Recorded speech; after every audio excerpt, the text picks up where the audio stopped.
Hello friends, welcome back to my channel. ఈరోజు మన ఛానల్లో 2 కప్పుల బియ్యం పిండితో ఇలా స్నాక్స్ చేయండి. పిల్లల కోసం చాలా ఇష్టంగా తింటారండి. రెగ్యులర్గా చేసుకునే స్నాక్స్ బోర్ కొట్టినప్పుడు పిల్లల కోసం ఇలా వెరైటీగా ఒకసారి ఈ స్నాక్స్ని ప్రిపేర్ చేసి చూడండి. చాలా బాగుంటాయండి. ఒక 20 నుంచి 30 రోజుల పాటు నిల్వ కూడా ఉంటాయి.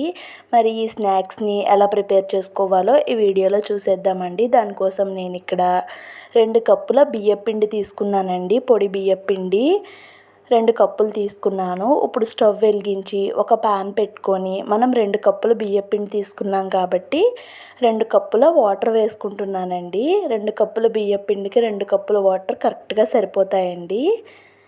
ఇప్పుడు ఇందులోకి టేస్ట్కి సరిపడా సాల్ట్ వేసుకుంటున్నానండి. సాల్ట్ వేసుకున్న తర్వాత 1 టేబుల్ స్పూన్ కారం వేసాను.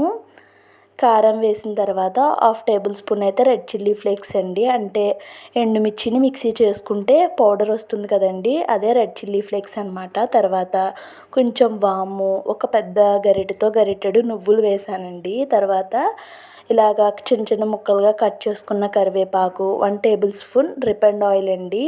వంటలకి వాడతాం కదా, ఆ రిఫైండ్ ఆయిల్ వేసుకున్నాను. తర్వాత ఇవన్నీ వేసి బాగా కలుపుకొని ఇలా ఒక మరుగు వచ్చే వరకు మరిగించుకోవాలండి. ఉప్పు సరిపోయిందో లేదో టేస్ట్ చూసుకోవాలండి. ఉప్పు సరిపోయింది నాకైతే ఇక్కడ. ఇప్పుడు మనం బియ్యపిండిని వేసేసుకొని బాగా కలుపుకోవాలండి, ఎక్కడ కూడా ఉండలు లేకుండా. 1 నిమిషం పాటు ఉడికిన తర్వాత మనం వెంటనే స్టవ్ని అయితే ఆఫ్ చేసేసుకోవాలండి. 1 నిమిషం ఉడికించుకున్న తర్వాత స్టవ్ ఆఫ్ చేసుకుంటే ఆ వేడికే మిగతా పిండి మనకి ఉడికిపోయినట్టుగా అయిపోతుందండి. ఇప్పుడు మూత పెట్టి ఒక 5 నిమిషాల పాటు అలా వదిలేసుకోవాలి. 5 నిమిషాల తర్వాత దీన్ని మీకు చేత్తో వీలైతే చేత్తో, లేదు అనుకుంటే ఇలా గరిటెతో కలుపుకోవచ్చండి. నేను చేత్తో కలుపుతుంటే నాకు చెయ్యి కాలినట్టుగా అనిపిస్తుంది. అందుకోసం ఇలా వాటర్ పక్కన పెట్టుకొని చెయ్యిని తడుపుకుంటూ మనం పిండిని కలుపుకుంటే ఈజీగా మనం కలిపేసుకోగలుగుతామండి. వేడి కాస్తుంది.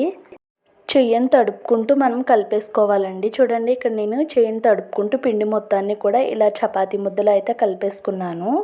మనకి సాఫ్ట్గా ఉంటుందండి పిండి. ఈ విధంగా ఒక ముద్దను తీసుకొని మిగతా పిండి మీద మూత పెట్టి పక్కన పెట్టుకున్నానండి.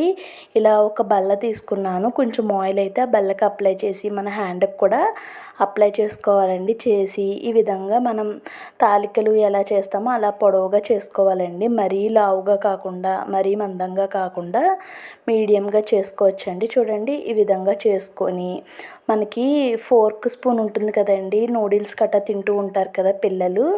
ఈ నూడిల్స్ స్పూన్ అయితే అందరి దగ్గర అవైలబుల్గా ఉంటుంది. దాంతో చూడండి, నేను చెప్పే కన్నా కూడా మీకు వీడియోలోనే చూస్తుంటే క్లియర్గా తెలుస్తుంది అనుకుంటున్నాను. ఈ విధంగా మనం అనుకుంటే మనకి మంచి షేప్ అనేది వస్తుందండి. ఎప్పుడు రెగ్యులర్గా ఒకేలా కాకుండా ఇలా డిఫరెంట్గా చేసిస్తే పిల్లలైతే చాలా ఇష్టంగా తింటారండి. టేస్ట్ కూడా చాలా బాగుంటుంది. చూడండి, ఈ విధంగా నేను నీట్గా చాక్తో అయితే కట్ చేసేసుకుంటున్నాను.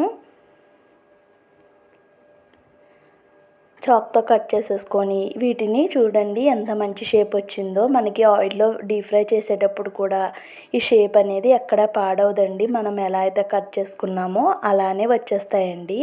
ఇప్పుడు వీటిని ప్లేట్లో పక్కన పెట్టేసుకొని మిగతా పిండిని కూడా ఇలా చిన్న చిన్న బాల్స్లా తీసుకొని ఆ పిండిని అయితే పక్కన పెట్టేసుకోవాలండి, లేదంటే పొడి బారినట్టు అయిపోతుంది. చూడండి, ఇందాక నేను ఒక 6 వరకు చేశాను కదండి, ఒక 4 వరకు. ఇప్పుడు తక్కువ అనమాట, అంటే ఒక 3 వరకు చేస్తున్నాను. పిండిని కొంచెం తక్కువ తీసుకున్నాను. ఈ విధంగా కూడా చేసేసుకోవచ్చండి. చూడండి, ఈ విధంగా ఇక్కడ నేను మొత్తం అన్నీ కూడా ప్రిపేర్ చేసేసుకున్నాను. కొంచెం టైం పడుతుంది. మనం ఓపికగా చేసుకుంటే పిల్లలైతే బాగా ఇష్టంగా తింటారండి.